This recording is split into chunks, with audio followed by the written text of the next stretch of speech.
Menceritakan tentang seorang perempuan yang naik bis barengan sama saya. Kami hanya berdua, jadi saya ketinggalan bis.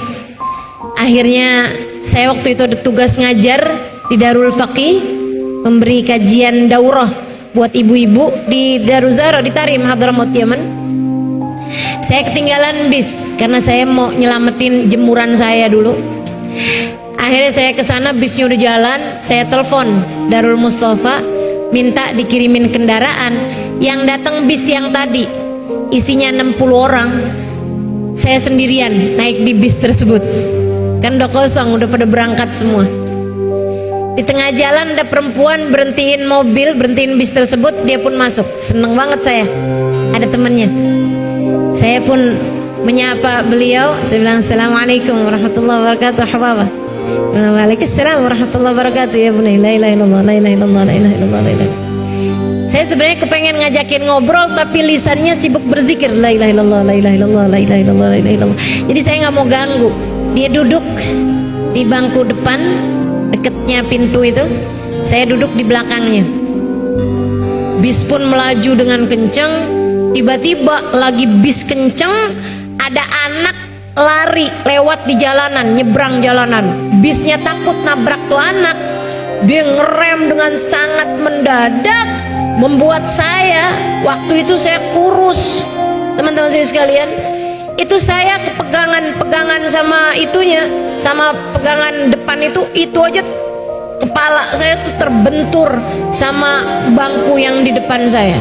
Sementara si ibu dua di depan saya itu, seorang ibu yang ada di dua baris depan saya terjungkal, teman-teman saya sekalian, terjungkal, kepalanya terbanting, kemudian dia jatuh di tangganya bis tersebut itu. Dia kayaknya mau mempertahankan diri gitu ya. Dia pegangannya bis tuh, ada tuh pegangan pintunya tuh, ternyata pegangannya itu ada besi yang menonjol sehingga masuk ke tangannya, berdarah-darah. Dia lepaskan lagi, kebanting lagi. Ketika mobil berhenti, bis tersebut berhenti, perempuan tersebut dengan darah-darah di badannya karena berdarah-darah tangannya, pas ada di depan saya perempuan tersebut dengan mulut yang tersenyum dengan pandangan bahagia. Dia bilang, alhamdulillah, makasih ya Allah, engkau begitu baik dan dermawan. Saya pas lihat dia senyum terus ngomong gitu, jangan-jangan ada yang kena sarafnya nih. Ada orang kesakitan kayak begitu mestinya badannya pasti ngilu-ngilu, sakit-sakit, kebentur-bentur berkali-kali, teman-teman. Dan dia senyum lebar dengan dia bilang, alhamdulillah, makasih ya Allah, makasih ya Allah, engkau begitu baik pada hamba-hambamu. Saya tanya dia, kef halak Hubabah, bagaimana kabarmu Hubabah? Dan dia bilang, alhamdulillah, alhamdulillah, alhamdulillah, Rabbuna Karim, Allah Tuhan kita baik banget ya nak ya. Saya heran, dia nggak bilang ya udah sabar ya nak, nggak apa-apa kok misalnya gitu, enggak. Dia bilang, alhamdulillah, Rabbuna Karim, Tuhan kita baik banget ya nak ya. Saya bilang, baik gimana menurutmu? Dia bilang, nak, kamu gak pernah baca hadisnya Nabi, innallaha idza ahabba abdan ibtalah. Allah apabila cinta kepada seorang hamba, Allah menguji hamba tersebut, dibuat sakit hamba tersebut, dibuat susah hamba tersebut, karena Allah sangat mencintainya. Kita barusan dicinta sama Allah, makanya Allah ngasih kita sakit kayak gitu tadi. Alhamdulillah, makasih ya Allah, makasih ya Allah, makasih ya Allah.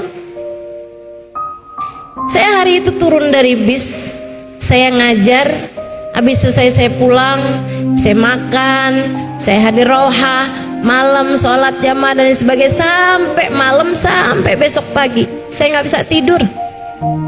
Saya malu, Saya menangis panjang malam, malu kepada Allah Subhanahu wa ta'ala. Ya Allah, ada hamba-hambamu di atas muka bumi ini yang mengerti mensyukuri sakit sebagaimana orang lain mensyukuri sehat.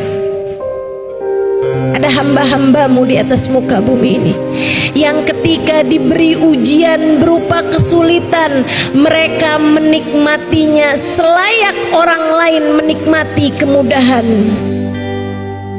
Di atas muka bumi ini ada hamba-hambamu yang mengerti berterima kasih atas hal tidak menyenangkan dalam hidup mereka, sementara saya bukannya berterima kasih atas kenikmatan yang Allah berikan.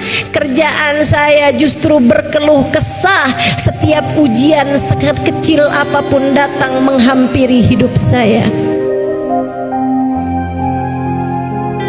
Saya tuliskan kisah itu di buku Bidadari Bumi Pertama. Dia bilang ketika saya sampai di cerita itu, Ustazah, air mata saya tak berhenti mengalir, dan itu adalah kali pertama dalam 15 tahun saya menangis. Sebelum-sebelumnya saya rasa air mata saya kering, hati saya begitu hampa.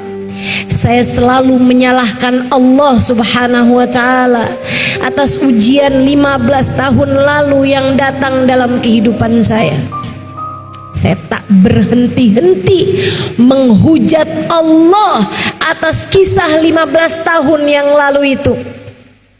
Dan anak saya jadikan sebagai sarana saya untuk semakin menyalah-nyalahkan Allah atas buruknya takdir yang Dia pilihkan untuk saya. Saya menangis jadi-jadinya.